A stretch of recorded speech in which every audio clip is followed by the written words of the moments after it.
pelajaran, Bu. Oke. Tidak Tidak boleh berpacaran. Tidak boleh merokok di dalam kelas. Tidak boleh membuang sampah sembarangan. Tidak boleh bermain HP di dalam kelas saat pelajaran berlangsung. Tidak boleh berbicara saat guru menjelaskan mata pelajaran. Dilarang berjalan-jalan dalam kelas di saat belajar.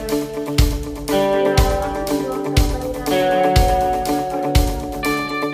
Tidak boleh membuang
hormat bendera.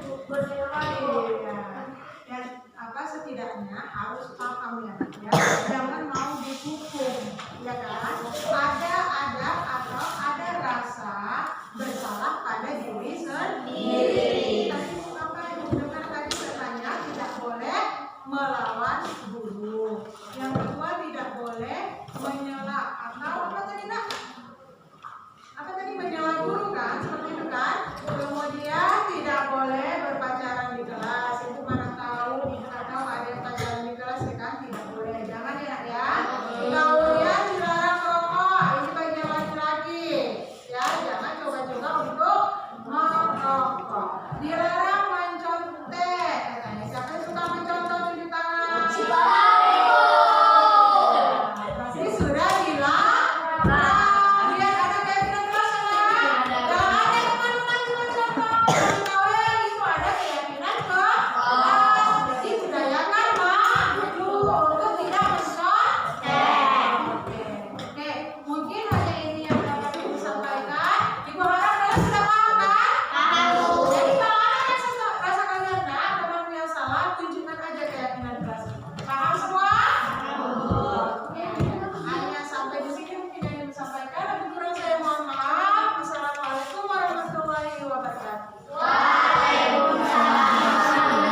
sejawat untuk menjelaskan tentang budaya positif.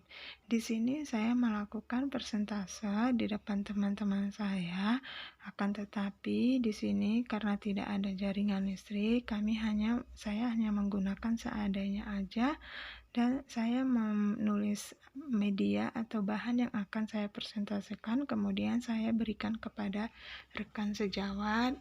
Masing-masing rekan sejawat bisa membacakan hasilnya dan saya memberi penjelasan. Warahmatullahi wabarakatuh. Waalaikumsalam warahmatullahi wabarakatuh. Puji syukur marilah kita panjatkan kehadirat Allah Subhanahu wa taala yang mana pada pagi hari ini kita masih diberikan kesehatan untuk dapat berkumpul di sekolah kita ini dalam rangka mempresentasikan hasil dari pelajaran yang saya dapat dari modul 1.4 mengenai budaya positif yang ada di materi calon guru penggerak.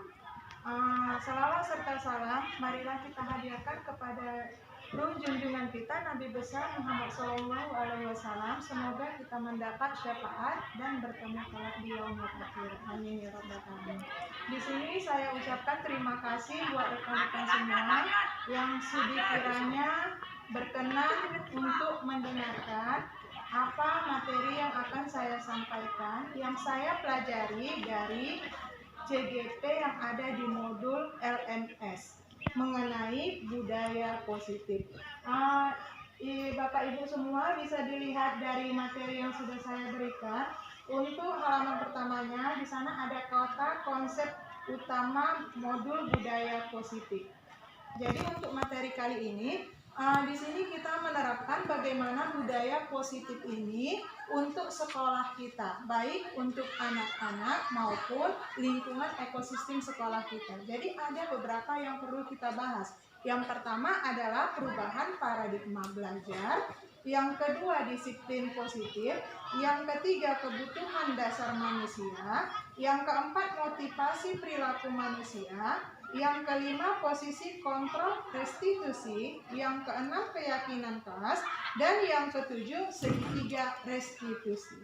Jadi kita bahas ya Bapak Ibu. Untuk yang pertama mungkin Bapak Ibu semua baru mendengar kata-kata tentang budaya positif ini, tapi untuk kata budaya sudah sering ya Bapak Ibu mendengar.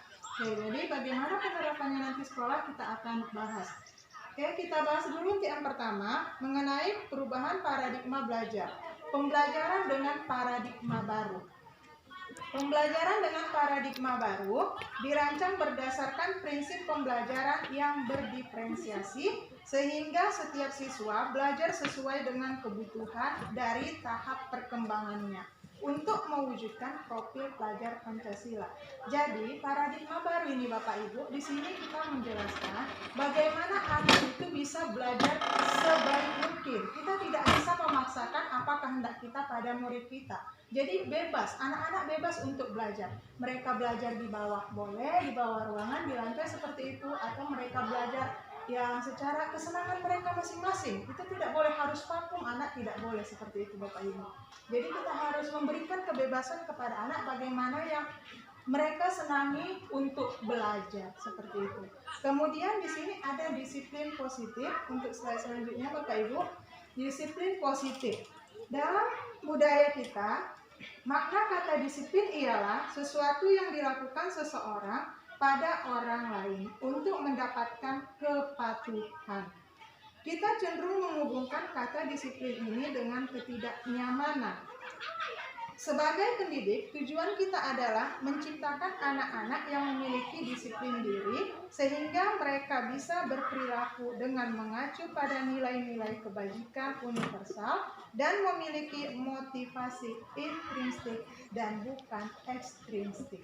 Jadi di sini disiplin positif ini Bapak Ibu yang harus kita kembangkan untuk anak kita, di mana anak-anak menerapkan disiplin itu bukan dari luar tapi dari dalam dirinya masing-masing. Kita tidak bisa memaksa, kamu harus disiplin, seperti itu tidak bisa. Jadi harus berawal dari dalam diri anak masing-masing. Seperti itu. Kemudian disiplin positif merupakan salah satu cara penerapan disiplin yang bertujuan untuk menumbuhkan kesadaran serta memberdayakan anak untuk melakukan sesuatu tanpa sogokan, ancaman maupun hukuman. kemarin juga sudah saya sampaikan, mungkin beberapa guru, bahwasanya di sini untuk menciptakan kata disiplin kepada anak-anak, kita tidak boleh dengan kata sogokan. Tahu sogokan Bapak Ibu? Contohnya, untuk dia disiplin, hei, kamu kalau disiplin, nilai kamu akan bagus, seperti itu. Tidak bisa ya Bapak Ibu, ini harus berawal dari dalam diri anak tersebut. Kemudian dengan kata ancaman, ini juga tidak boleh. Ya Bapak Ibu, jangan katakan kepada anak, kamu tidak akan naik kelas. Tidak boleh seperti itu. Kemudian maupun kata hukuman, apalagi hukuman, baik secara fisik maupun secara kata yang kasar verbalnya seperti itu. Jadi kita masuk mengenai poin yang ketiga, kebutuhan dasar manusia. Ada 5 kebutuhan dasar manusia Bapak Ibu. Jadi inilah yang kita pahami untuk murid kita terlebih dahulu ya Bapak Ibu. Karena tahu di sini kita belum memahami apa kebutuhan dasar yang dimiliki oleh murid kita. Yang pertama adalah bertahan hidup atau survival. Jadi di mana apa ini bertahan hidup ini untuk anak-anak? Biasanya ini untuk bertahan hidup ada kesehatan, ya kan Bapak Ibu, kemudian ada makanan maupun rumah. Jadi inilah untuk bertahan hidup, kebutuhan dasar manusia. Kemudian ada yang kedua, kasih sayang dan rasa diterima. Di mana kebutuhan untuk diterima ini berawal dari psikologi si anak itu. Bagaimana si anak dapat diterima oleh rekannya ataupun teman-temannya dan diterima oleh guru-guru dalam ekosistem sekolah kita ini, seperti itu. Kemudian yang ketiga, penguasaan. Apa itu penguasaan? Kebutuhan pengakuan atas kemampuan.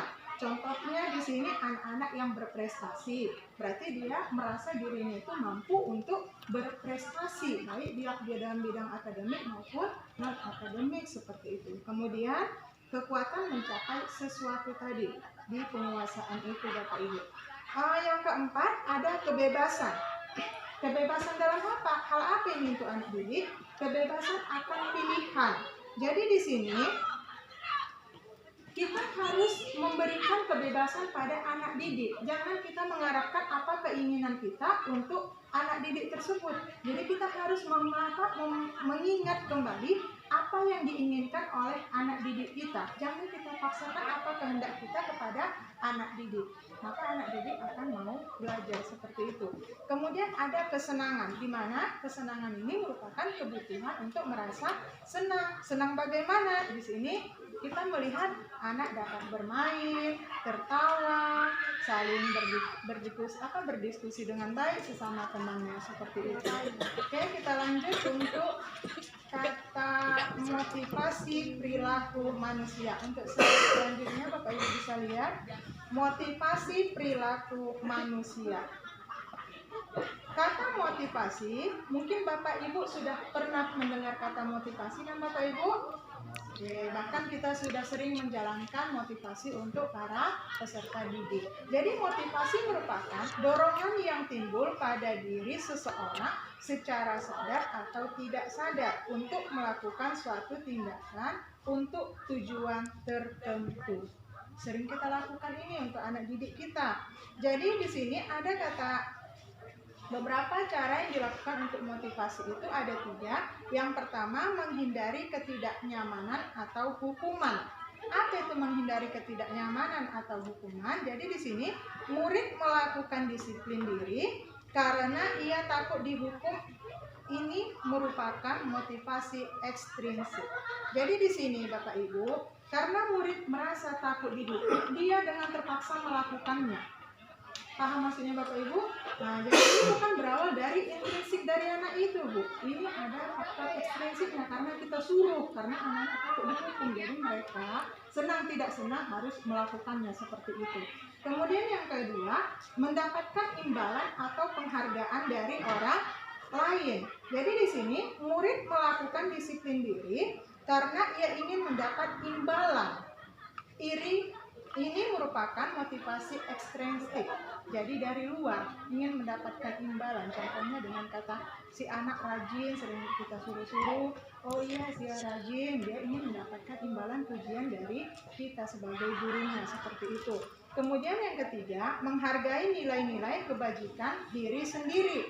Jadi di sini murid melakukan disiplin diri karena sadar akan nilai kebajikan dirinya.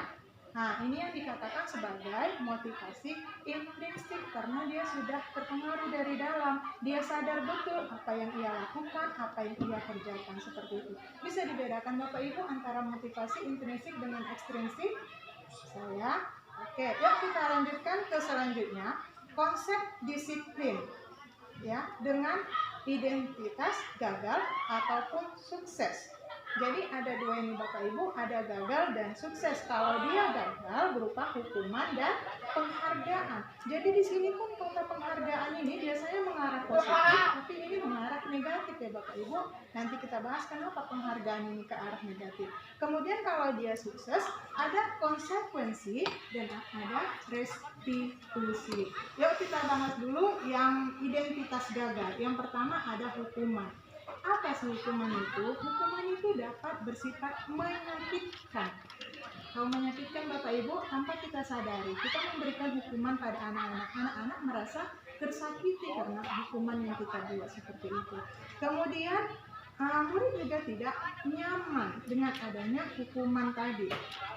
Di sini murid merasa takut atau memaksakan kehendaknya. Kemudian murid menyembunyikan kesalahannya. Biasanya banyak murid kita seperti itu ya Bapak Ibu. Dia tidak mau menerima kesalahannya. Dia hanya menyembunyikan kesalahannya. Kemudian murid menjadi rendah diri, seperti itu. Kemudian penghargaan. Setelah tadi hukuman, kita masuk ke penghargaan. Kenapa penghargaan menjadi identitas gagal? Di sini penghargaan dinyatakan tidak efektif. Kemudian katanya merusak hubungan atau sifat iri. Contohnya ada satu temannya diberi penghargaan, kemudian teman yang lain merasa iri, kenapa dia yang mendapat penghargaan atau tidak, seperti itu. Ini penghargaan bisa berupa ucapan seperti itu ya Bapak Ibu, bukan hanya hadiah berupa barang, tidak. Jadi kemudian yang ketiga ada mematikan kreativitas si anak tadi. Ya mana tahu ada kawannya kreativitasnya lebih bagus, kita puji-puji seperti itu, sementara dia juga melakukan kreativitas tapi tidak kita puji seperti itu. Jadi ini merupakan suatu kesalahan. Kemudian menghukum dengan sistem ranking. Ternyata ranking ini juga bisa membuat atau kan merusak mental anak didik seperti itu Bapak Ibu. Makanya di kurikulum 2013 kalau nggak salah Pak Madan nggak ada lagi sistem ranking kan Pak? Iya. Karena katanya merusak psikologi si anak tadi. Nah, kemudian ada merampas hak menghargai dirinya. Jadi di sini sangat merusak mental kepada si anak. Jadi kalau kita seandainya Bapak Ibu membuat penghargaan harus kita perhatikan dulu ya Bapak Ibu. Jangan langsung mengucapkan yang penghargaan si anak sangat bagus, sangat ini tidak. Mungkin di depan kita dia bagus, di belakang kita tidak tahu seperti itu. Kemudian kita lihat lagi identitas sukses. Ada konsekuensi dan restitusi. Mungkin Bapak Ibu sudah mendengar ya apa itu konsekuensi. Jadi di sini ada konsekuensi ini, penguatannya jangka pendek. Kemudian ada perlu monitoring berkelanjutan. Monitoring berkelanjutan paham kan Bapak Ibu? Oke, berarti tidak hanya di situ, harus dilanjutkan seperti itu. Kemudian ada stimulus respon. Kita memberikan stimulus pada murid bagaimana respon murid tersebut terhadap kita seperti itu. Kemudian murid menghormati peraturan. Jadi di sini dengan adanya konsekuensi ini murid lebih memahami peraturan yang kita ucapkan atau kita buat. Kemudian murid kehilangan waktu merenungi kesalahannya. Jadi di sini murid merasa bersalah. Selanjutnya ada kata restitusi. Apakah Bapak Ibu semua pernah mendengar kata restitusi? Kak Unca sudah pernah Kak Unca? Baru ini? Pak Madan udah sering ya Pak Madan? Belum familiar Bu. Oh, belum familiar juga. Jadi di sini kita apakan dulu ke contohnya ya Pak. Restitusi dikatakan sebagai murid yang bertanggung jawab untuk perilakunya. Berarti ini berhal yang positif ya Bapak Ibu. Fokus pada pemecahan masalah jangka panjang. Kemudian murid menghormati dirinya dan orang lain. Kemudian teori kontrol, di mana teori kontrol ini Bapak Ibu, murid inilah memegang sendiri bagaimana perilakunya, baik buruknya dia yang akan memahami dirinya, seperti itu. Kemudian murid bersemangat memperbaiki kesalahannya. Inilah yang ada di dalam restitusi. So, kita masuk ke slide selanjutnya mengenai restitusi. Apa sih restitusi itu? Seperti itu. Jadi restitusi adalah proses menciptakan kondisi bagi murid untuk memperbaiki kesalahan mereka sehingga mereka bisa kembali pada kelompok mereka dengan karakter yang lebih kuat. Jadi di sini murid yang melakukan kesalahan jangan kita hukum. Jadi kita kasih dulu arahan-arahan sampai murid tersebut tahu bahwasanya dia itu salah, seperti itu. Inilah restitusi ini Bapak Ibu. Jadi kita kembalikan dia ke jalan yang benar, seperti itulah. Jadi dia bisa berkumpul kepada kelompok-kelompok teman-temannya yang lain. Jangan dikecilkan pada kelompok teman yang lain, seperti itu. Kemudian kita lihat dulu ciri-ciri restitusi. Restitusi memiliki ciri-ciri. Yang pertama, bukan menebus kesalahan, namun belajar dari kesalahan. Jadi kesalahan yang dia perbuat jangan kita kapai lagi, tapi diperbaiki, seperti itu. Kemudian memperbaiki hubungan. Selanjutnya yang ketiga, ciri-cirinya tawaran bukan paksaan. Kita hanya menawarkan, tetapi tidak bisa memaksa murid kita untuk berperilaku baik, seperti itu. Kemudian menuntut untuk melihat ke dalam diri. Kita tuntun anak-anak bagaimana dirinya untuk merubah untuk lebih baik lagi. Kemudian mencari kebutuhan dasar yang mendasari tindakannya. Apa kebutuhan dasar mendasari dia melakukan kesalahan seperti itu? Ya. Kemudian fokus pada karakter bukan tindakan. Jadi kita fokus pada karakter anak tadi Bapak Ibu yang melakukan kesalahan, bukan tindakan, bukan dari kesalahan dia, tapi karakter si anak tadi. Kemudian menguatkan dan fokus pada solusi. Kita menguatkan anak dan fokus untuk menyelesaikan masalah yang dihadapi oleh anak tadi. Oke, selanjutnya coba kita lihat untuk contoh kasusnya Bapak Ibu. Di sana udah saya buat contoh kasusnya. Mungkin Bapak Ibu juga sering mengalami ya, sering merasakan yang dibuat oleh siswa. Di sini contoh kasusnya, siswa tidak mengerjakan PR. Ya, mungkin sering kita rasakan ini ya Bapak Ibu. Di sini ada kata hukuman, konsekuensi, dan restitusi. Jadi kita bedakan ya antara hukuman, konsekuensi, dan restitusi bagi siswa yang tidak mengerjakan PR. Untuk hukuman, yang pertama, guru menghukum siswa tersebut menghormat bendera minimal 10 menit. Seperti itu ya kan Bapak Ibu? Nah, inilah bentuk hukuman kita. Atau guru marah dan murid menjadi takut. Ini sering nggak kita lakukan Bapak Ibu? Sering ya. Karena masih kita lakukan. Kemudian hukuman ini kan kami tidak bagus, kita masuk ke konsekuensi. Ya, ada lebih baiknya lagi. Di sini konsekuensinya, guru memberikan konsekuensi saat jam istirahat. Berarti di sini murid tersebut boleh mengerjakan tugasnya PR yang tidak selesai pada saat jam istirahat. Baru guru tegas dan murid menghormati peraturan. Itulah pada kata konsekuensi. Kemudian ada lebih bagus lagi Bapak Ibu yang kita lakukan dengan cara restitusi. Dengan cara apa? Guru menanyakan keyakinan kelas atau dirinya dan membantu siswa menyelesaikan masalahnya. Ini di kelas 8 sudah saya buat keyakinan kelas dan kita bahas lagi. Jadi yang buat keyakinan kelas itu murid akan mengingat apa yang dia perbuat untuk kelakuannya seperti itu. Kemudian guru terbuka dan murid menghormati dirinya dan orang lain. Jadi intinya di sini guru harus melihat kondisi apa yang dialami oleh muridnya. Jadi antara hukuman, konsekuensi, dan restitusi kita lebih baik menjalankan untuk yang restitusinya. Kemudian kita masuk Bapak Ibu ke 5 posisi kontrol restitusi. Ada 5. Yang pertama penghukum. Ya, ada 5 posisi kontrol restitusi. Yang pertama penghukum. Mungkin Bapak Ibu sudah tahu penghukum itu ya, seperti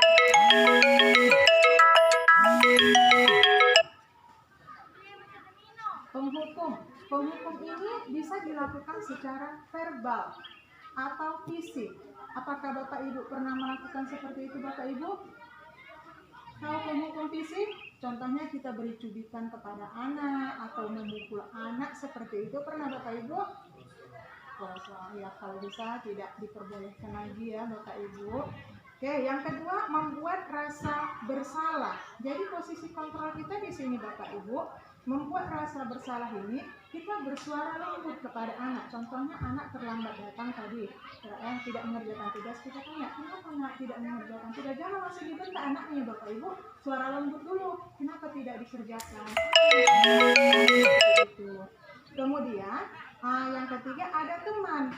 Apa ini teman? Menggunakan hukuman dengan baik. Contohnya kita sebagai teman bagi si murid tadi, kita bisa berbicara secara humor, jangan langsung kasar. Kita anggap murid kita sebagai teman kita seperti itu.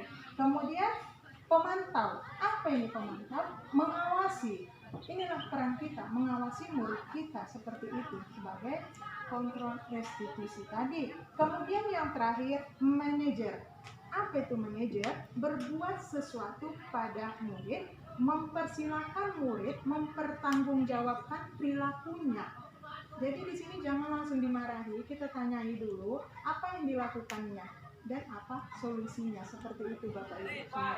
Oke, kita lanjut ke contoh kasus selanjutnya. Di sini ada kasus siswa tidak memakai atribut lengkap saat upacara bendera. Kita masukkan ke 5 posisi kontrol tadi ya Bapak Ibu. Yang pertama untuk penghukum. Ini biasa kita lakukan ini ya.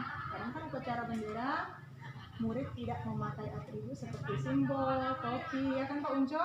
Iya, kita jangan langsung menghukum ya. Kita lihat dulu penghukum. Apa yang dilakukan di sana? Patuhi aturan sekolah, lalu berdiri di barisan depan. Ini pernah nggak kita lakukan Bapak Ibu? Pernah ya? Nah, karena tidak memakai topi, ayo kita suruh anak untuk berdiri di depan barisan seperti itu. Kemudian yang kedua ada membuat rasa bersalah. Apa yang kita lakukan? Kita ucapkan, berapa kali Bu Guru harus memberitahu kamu, Bu Guru kecewa sama kamu. Ini membuat rasa bersalah kepada si anak. Kemudian sebagai teman, apa yang kita lakukan? Ayolah yang tertib, buat Bu Guru bangga hari ini nggak apa-apalah kamu salah, seperti itu. Itulah ungkapan kita sebagai teman kepada murid. Kemudian sebagai pemantau. Apa peran kita sebagai pemantau? Apa yang kita lakukan? Kamu sudah melanggar, apa peraturan dan konsekuensinya akibat melanggar dari peraturan tadi, seperti itu. Kemudian sebagai manajer, apakah kamu tahu kesalahanmu? Kira-kira bagaimana kamu memperbaiki kesalahan ini? Jadi inilah sebagai manajer. Menurut Bapak Ibu, yang mana yang bagus untuk kita terapkan jika kita tidak memakai atribut ini Bapak Ibu?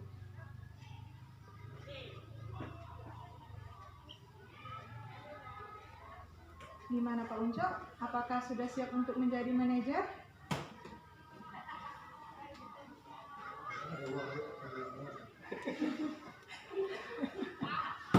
Beda ya Pak untuk manajer itu. Biasanya kita hanya memakai penghukum. Jadi kan ini kita untuk lebih baik lagi kita masukkan posisi kontrol. Mana tahu minggu selanjutnya ada sisa yang tidak memakai atribut seperti itu. Jadi kalau bisa kita selaku guru sebagai manajernya Bapak Ibu. Iya. Oke, kita lanjut ke keyakinan kelas. Mungkin Bapak Ibu sudah melihat di kelas 8 ada keyakinan kelas itu. Keyakinan sama seperti peraturan, tapi peraturan itu dibuat oleh guru ataupun pihak sekolah. Akan tetapi kalau keyakinan, yang membuat keyakinan ini adalah murid sendiri. Ya, apa konsekuensinya setelah dia melakukan kesalahan. Jadi apa keyakinan kelas? Keyakinan kelas merupakan sesuatu yang dapat diterapkan di lingkungan kelas tersebut. Pembuatan keyakinan melibatkan semua warga kelas melalui kegiatan curah pendapat yang tujuannya untuk mendisiplinkan diri yang membentuk budaya positif. Jadi keyakinan kelas ini dibentuk oleh suatu kelas. Jadi mereka yang membuat apa aturan yang melanggar, tidak mengerjakan, tidak mematuhi peraturan sekolah. Jadi sudah di sana, sudah saya tempelkan di kelas 8, ada yang mengatakan bersiap untuk menyanyikan lagu Indonesia Raya seperti itu. Jadi mereka yang membuat hukumannya, bukan kita Bapak Ibu. Jadi kalau mereka tidak melakukannya, kita tunjukkan keyakinan kelas. Ini yang buat siapa nak? Kalau memang ini kalian buat, ayo. Jika kalian salah, lakukan seperti itu Bapak Ibu. Ya, oke. Selanjutnya lihat slide terakhir. Ada kata segitiga restitusi. Ada 3 segitiga restitusi ini Bapak Ibu. Mungkin Bapak Ibu baru mendengar saat ini ya. Ini juga mengarah kepada murid kita. Yang pertama ada menstabilkan identitas. Yang kedua validasi tindakan yang salah. Yang ketiga menanyakan keyakinan. Jadi yang pertama kita lihat dulu menstabilkan identitas. Apa itu menstabilkan identitas?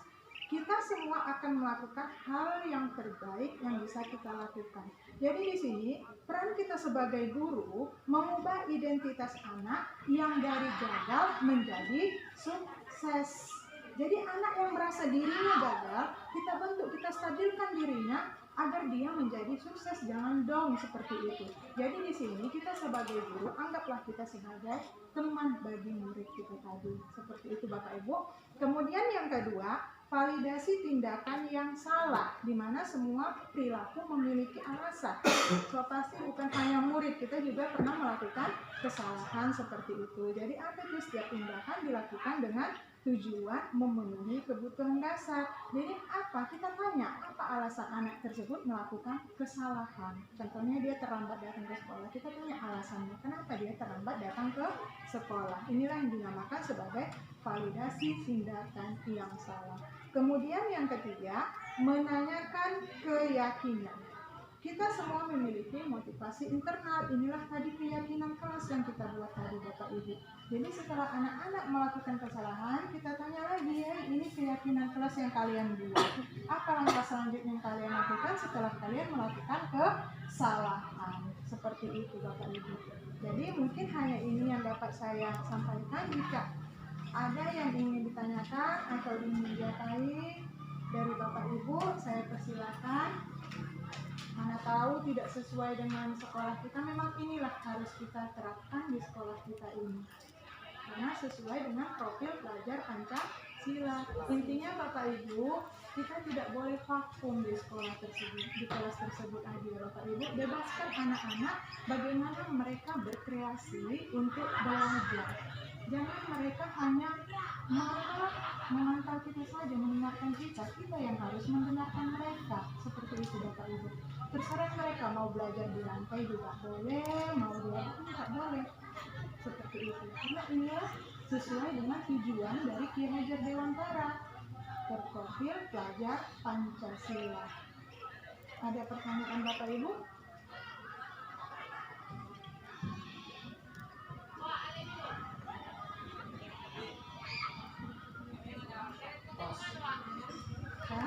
Iya, karena sudah terlalu lama. Oke, terima kasih untuk waktu Bapak Ibu semua. Saya ucapkan terima kasih. Lebih kurang saya mohon maaf. Kepada Allah saya mohon ampunan. Wabillahi taufiq wal hidayah. Assalamualaikum warahmatullahi wabarakatuh. Jangan bosan-bosan ya Bapak Ibu. Jangan bosan-bosan sampai bulan 12 nanti kayak gini saja. Udah macam Menentukan gitu. itulah buktinya. Kita buatlah keyakinan kelas itu. Gimana cara Kita mengadikkan dan Kak nanti entah pakai apa namanya Kak, origami kita tempelkan. Jadi kan Macam ingat buku kita madu jadinya iya kayak madu. Jadi ingat ada apa saja dosa yang pernah ditelepon dosa apa setahun. buat itu tadi kan. Jadi inilah keyakinan kelas orang itu. Jadi kok orang melanggar ada bukti kita. Ini yang kamu buat kan gitu. Kenapa kamu langgar gitu? Itu Tapi hukumannya tadi yang apa ya dibuat aja. Enggak tak gitu kok hukuman enggak usah memukul saya itu 7 kali. Iya, enggak boleh. Bisa, itu Nggak habis boleh. sekali Iya, tuh. iya. Iya. Maksud Walaupun apa? sama anak kita enggak boleh. Apa? Kau. Enggak. Kejam, kalimat kejam itu bahasanya. Nak gitu kok. Nah, harus nak. Apa tadi? Apa itu Kak?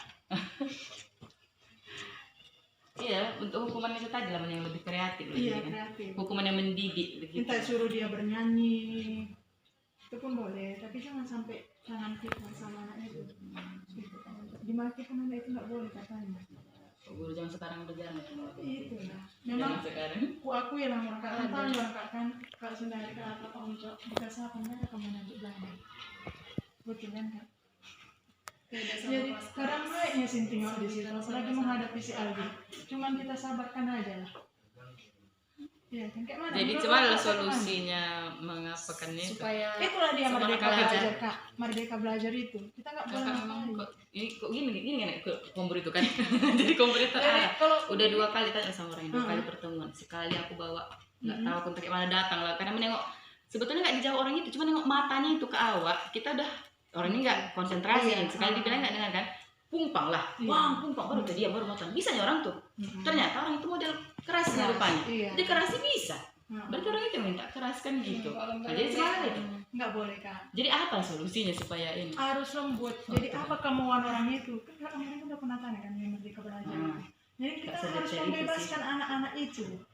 Kayak mana kemauannya dia mau, umpamanya dia belajarnya mau di bawah, kita persilakan di bawah. Itu Yang aja penting mungkin dia- ya, ah, cuma gitu lah, dengan Kak. itu tadi nggak ada ketegasan itu. Kadang-kadang Iya, jadinya memang orang itu sebenarnya kan kalau anak ini memang harus tegas, Kak. apalagi usia orang ini kan. Itu ya nggak bisa. Makanya Undang-undang ya, internet itu Iya. ini yang membuat kita salah. salah. Jadi guru yang belajar.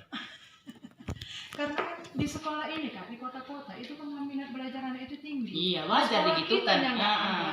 Jadi memang itulah intinya, kita nggak boleh kekerasan. Mandopak begitu ke dinding itu nggak boleh kata. Padahal bukan anak punya dopak loh. Itulah. Jadi kalau menghadapinya kayak gitu kayak mana? Ah. Senyum. Minat belajar enggak. Minat Minat belajarnya belajarnya itu tinggi, ada, gitu iya. kan, Kelas Kak. itu memang minat belajarnya Kita kurang, ikuti betul. apa kemauannya, karena setiap anak itu belum tentu dia mau matematika, belum tentu dia mau PKN kan gitu kan. Dia maunya Jadi apa? apa maunya? Kalau memang dia mau bernyanyi, ya udah di bakatnya Bernyanyi. itulah kita pakai olahraganya. Jangan bakatnya dipaksakan aja. matematika Jangan gitu. dipaksakan. Bernyanyi, Langsung aja olahraga. maksudnya di podcast kakak kan banyak. Iya, Jadi- itulah kak. Makanya aku iya, bilang kalau orang itu udahlah. memang sukanya Jadi olahraga. kalau ini nggak boleh. Kita Jadi hanya ada sekedarnya aja. kantin. Iya, kita hanya sekedarnya Berarti aja. masuk aku Senin sampai Sabtu. Iya, itulah kesimpulan kita hari ini. Iya. Jadi kita kalau nggak dia bisa ini, Pak, memaksakan. eskul Iya. dia suka. Iya, di luar, di lapangan ya kan. Berarti Aku aja IPS aku wali kelasnya kak, karena tidur Umpamanya malam itu. gini, Nggak bisa dipaksa. IPS. Tapi kalau dipaksa ini, tarian, drama-drama. Ya susah kan aja. Berarti Sosial kita drama. konsentrasi kan Tim, dan kemauan. Kadang pemerintah ini dia udah sama juga. Jadi terekam enggak. Cuman ya kayak mana begitu ya. Ya kan Pak Anjo. Iya sih, sebetulnya pun Kalau mungkin punya emosi enggak, lagi mungkin kalau guru bisa mungkin berlaku untuk semua anak. Kalau kita udah terlalu dalam menyelami orang itu kan. Iya, Ini kita kan hanya sekedar Ah. kayak Mungkin tadi coba lah. ya anak-anak itu kan. Oh, kami sering les Bu. Dari waktu itu kalau masuk sini kan aja itu masuk itu. Astagfirullah. Siapa bingung? Oh kita bilang gitu juga anak kita. Anak-anak lah tadi. Ya udahlah. Udah nah. Puji syukur kita panjatkan kepada Tuhan Yang Maha Esa, karena berkat dan karunia kita dapat kumpul di tempat ini.